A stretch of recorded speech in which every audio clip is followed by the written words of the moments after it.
We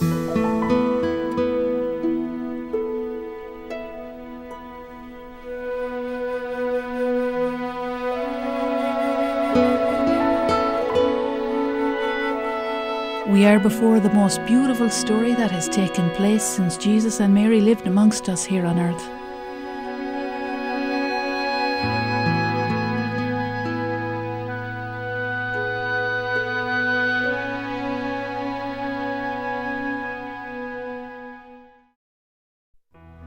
Where is Garabandal and what is it?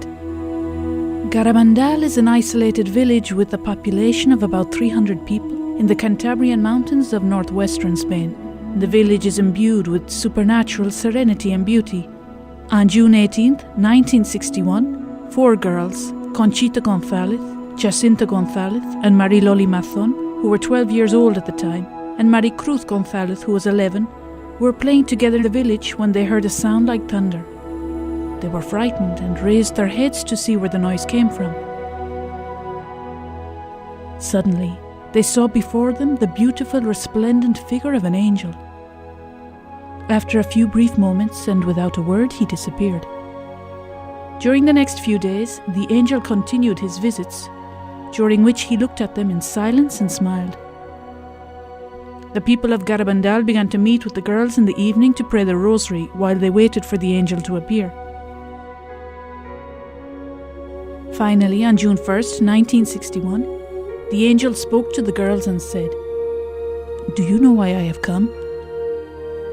I have come to proclaim that the Blessed Virgin Mary will appear to you tomorrow as Our Lady of Mount Carmel." The girls, filled with joy, cried out simultaneously, "Tell her to come soon."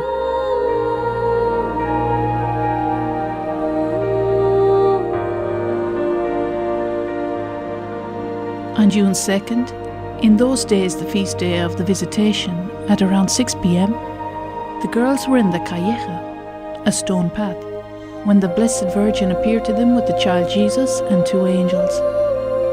The girls recognized one of them as the angel who had appeared to them previously, who was later identified as Saint Michael the Archangel. The other was almost completely identical. Above the Blessed Virgin, to the right, there was an eye which the girls called the Eye of God. Without fear, the girls began to speak with the Blessed Virgin.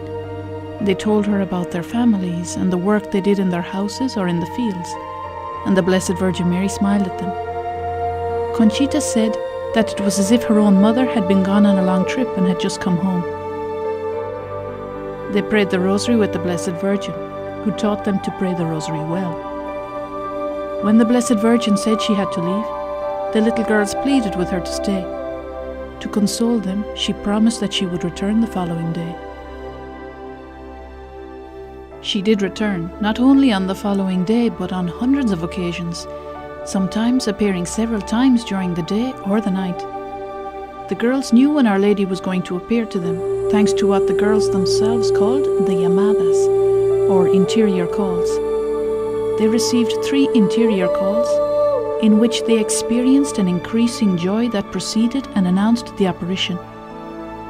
After the 3rd interior call, the joy was so intense that they began to run from wherever they were towards the place of the apparition. They arrived almost simultaneously and fell onto their knees abruptly in an ecstatic trance. In August of 1961, the girls began to walk during their ecstasies. With their eyes fixed upwards, they walked forwards and backwards throughout the village.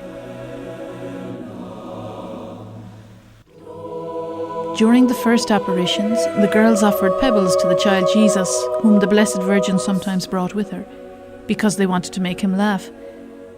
The child did not take the pebbles, but our mother did.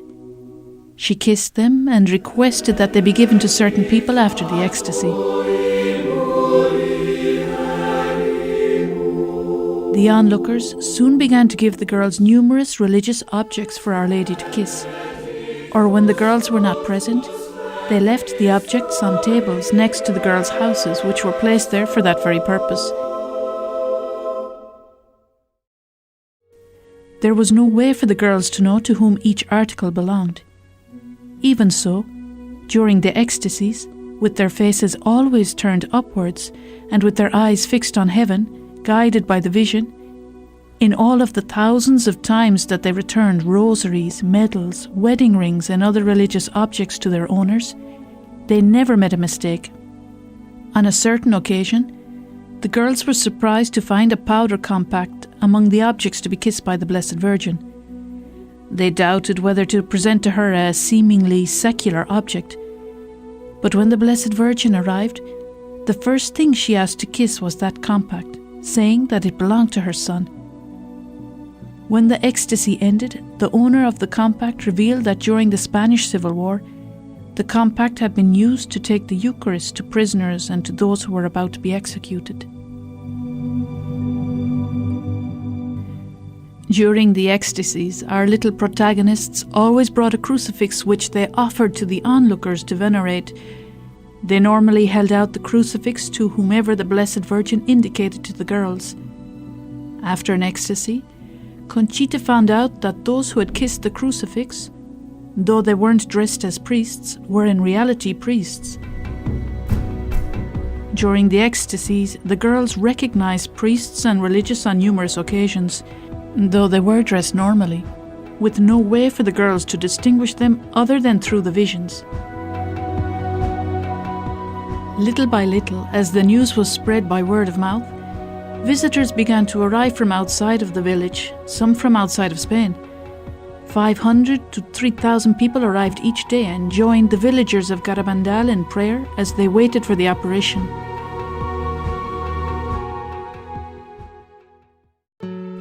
Soon, many priests and doctors approached the girls during the ecstasies with the intention of judging whether the apparitions were genuine. Some of the first to arrive in the little mountain village were prestigious theologians, teachers, diocesan priests and religious, some of whom held important positions in the church. They carried out their theological and doctrinal investigations and examined the girls' lives. They concluded that the girls were perfectly healthy and well-balanced. They did not crave attention, though at the same time, they had not completely overcome their childish ways, which emphasizes the fact that they were completely normal. They verified that in the months of the apparition, the girls did not neglect their educational obligations, household chores, or labor in the fields.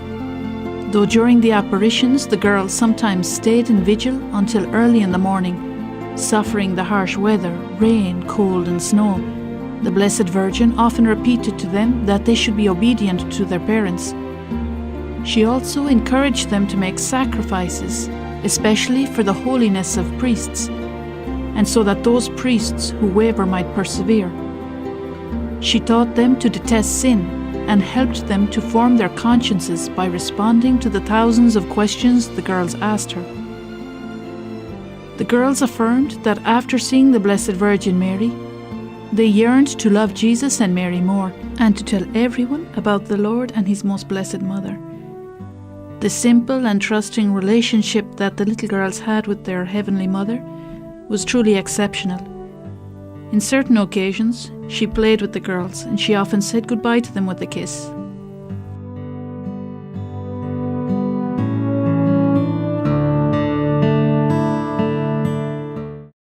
The doctors were astonished to see the strange physical phenomena that accompanied the ecstasies, during which they had absolutely no sensitivity to pain. Even when people poked them with needles or burned them with cigarettes, their bodies acquired extraordinary weight which made it impossible to pick them up or even to force them to make the slightest movement.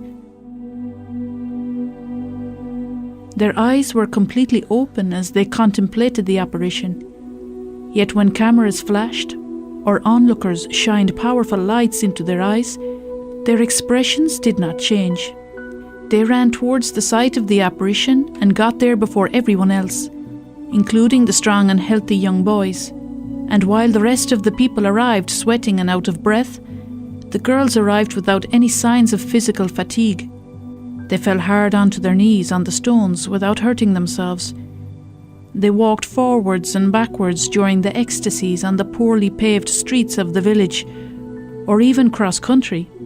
with their heads completely raised and their eyes constantly fixed upwards. Though they were totally unable to see where they were going, they never fell or tripped. None of this has a natural explanation.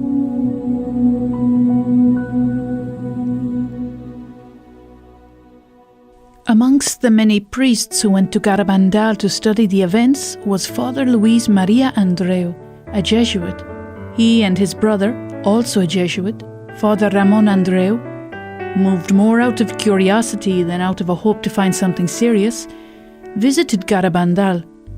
They were convinced by what they saw that the girls were telling the truth. On August 8, 1961, Father Luis Maria Andreu made a second visit to Garabandal. That night, when the girls fell into ecstasy, he approached them to observe them closely. Suddenly, those who were with him saw that an indescribable enthusiasm invaded the priest. His face changed and tears began to fall down his cheeks.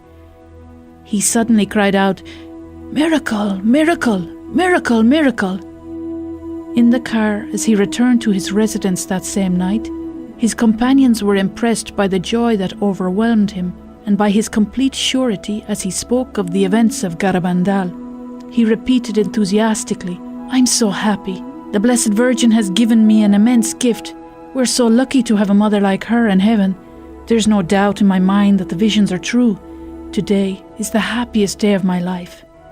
After that last phrase, there was silence. "Father, what's wrong?" Father Luis Maria Andreu had died. He was still a young man and had no known illness. The Blessed Virgin Mary told the girls that on August 8th, Father Luis Maria Andreu had not only seen her, but he had also seen the great miracle that would come. What did the Blessed Virgin mean when she said great miracle? In October of 1961, the Blessed Virgin Mary revealed to Conchita the great miracle. Later, she also told the other three. Conchita says that it will be a Thursday at 8:30 p.m. and will last 15 minutes, but a visible sign will remain in the pines until the end of times. It will coincide with a great event in the church. The sick who are in Garabandal will be cured. The sinners will convert and the unbelievers will believe. Conchita will announce the date of the miracle 8 days in advance. In order to prepare us for the great miracle, a supernatural warning coming directly from God will occur. The warning will appear in the sky and will be visible to the whole world. It will be understood by everyone at the same time, regardless of their state of life or knowledge of God. It will be a terrible experience, but it will be for the well-being of the souls, because we will see interiorly, in our conscience, the good and the evil we have done. God desires our salvation. The purpose of the warning is not to cause us to fear, but to bring us closer to Him and to increase our faith. If the world does not change after the miracle, a chastisement will come. Conchita says, if we do not change, the chastisement will be horrible. Loli, Jacinta and I have seen it, but I cannot say what it consists of, because I do not have Our Lady's permission. October 18th, 1961 was a day of great importance in the history of the apparitions of Our Lady of Garabandal. It was the day that the Blessed Virgin Mary gave the girls permission to announce the first message. The heavy rain that did not cease during the entire day did not discourage the thousands of people who arrived in Garabandal that day. As the evening fell, the girls read the text of the message in the pine trees. We must make many sacrifices, perform much penance and visit the Blessed Sacrament frequently. But first, we must lead good lives. If we do not, a chastisement will befall us. The cup is already filling up, and if we do not change, a very great chastisement will come upon us. With the simplicity of a mother, Our Lady gave her children the advice that they needed to hear for the good of their own souls. If we don't choose the way of the cross, if the Eucharist is not the centre of our lives each day, if we are not good, if we do not convert, the Lord will have no choice but to intervene to make us understand the importance of what is at stake, our salvation.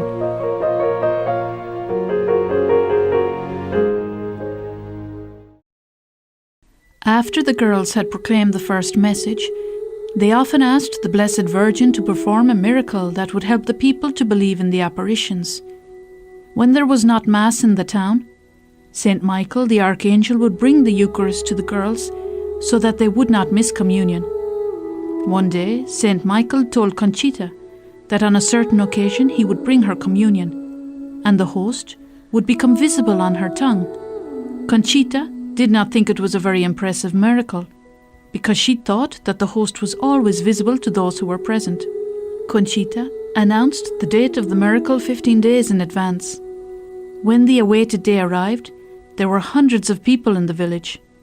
The miracle took place on July 19, 1962 at 1:30 a.m. One of the main concerns of the Blessed Virgin in Garabandal was to help us to grow in our love and veneration of the Eucharist. In that sense, it is fitting that the miracle was precisely a Eucharistic miracle. One of the witnesses was able to record on video the brief seconds in which the white host appeared in Conchita's mouth.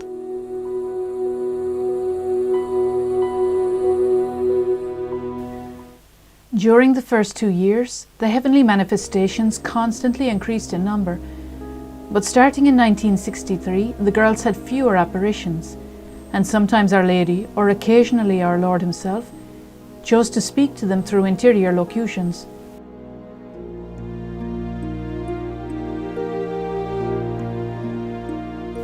Despite all of this, pilgrims continued to come to Garabandal in great numbers, and many of the pilgrimages came from outside of Spain.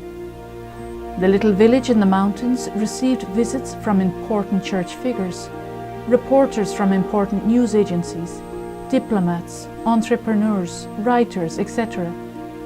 Notable conversions and healings both of a physical and spiritual nature took place in Garabandal. Our Lady of Garabandal is specialized in healing hearts and souls.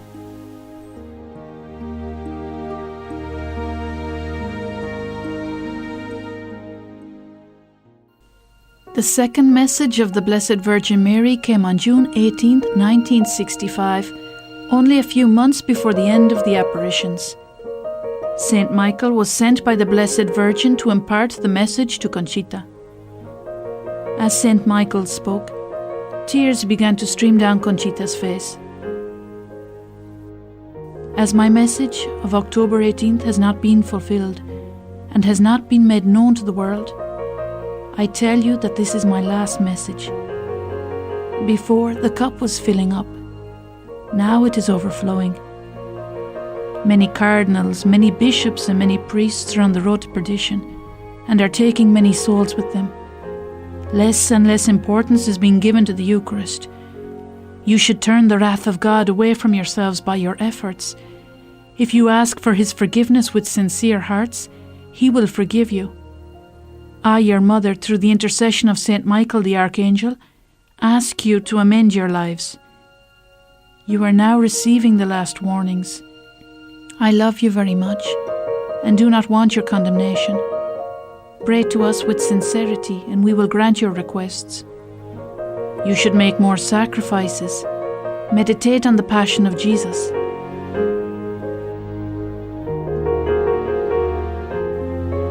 The message, though brief, is rich in content and describes the painful situation that the Catholic Church was living at that time, as the Second Vatican Council was about to come to a close. Several months after this message was proclaimed, Pope Paul VI published the encyclical Mysterium Fidei, in which he expresses his grave concern for the doctrinal confusion regarding the greatest treasure that the Church possesses, the Eucharist. However, on June 18, 1965, Conchita could not have known about this because the doctrinal and liturgical crisis that had begun in the heart of the Church had barely reached Spain, and certainly had not reached this village lost in the mountains. Either way, the great crisis which occurred among the priests was unthinkable. Soon, however, it became reason for a new and profound affliction for the successor of Peter and for the entire church. November 13th, 1965 was a bittersweet day for Conchita. She walked alone to the pines as the rain fell down on her. The Blessed Virgin Mary appeared again to the young woman. She came with the child Jesus, who was all smiles, but this would be the last time. Addressing Conchita, the Blessed Virgin Mary said, "Conchita, tell me about my children. I have all of them under my mantle. I love you all very much and I desire your salvation. Give all you can and we will help you. This will be the last time you see me here. But I will be with you always and with all my children. Conchita, you should visit my son more often in the tabernacle. Why do you let yourself be led by your laziness to not visit him? He is waiting for you all, day and night." Conchita responded to the Blessed Virgin, "How happy I am when I see you. Why don't you take me with you right now?" She answered, "Remember what I told you on your Saints' Day? When you present yourself before God, you must show him your hands filled with the good works you have done for your brothers and for the glory of God. In this moment, your hands are empty." Those words marked the end of the visible manifestation of Our Lady in Garabandal. The happy moments the girls had spent with their Heavenly Mother had come to an end, but they continued to feel her presence and the impression she had made on their souls. Conchita said that the apparitions left my soul full of peace and joy and gave me a great desire to overcome my defects and to love the Lord and His Most Holy Mother with all my strength. Our Heavenly Mother wants to leave that same impression on all of our souls. The certainty that we have a Mother who is close to us and who looks after us. The desire of conversion that is born in our souls through meditating on the Passion. Love and veneration for the Eucharist, the greatest gift that the Church possesses. The Blessed Virgin Mary will forever be with all of her children. She promises to us the same thing that she promised to Conchita in that last apparition. "We will help you. I will be with you always, and with all of my children.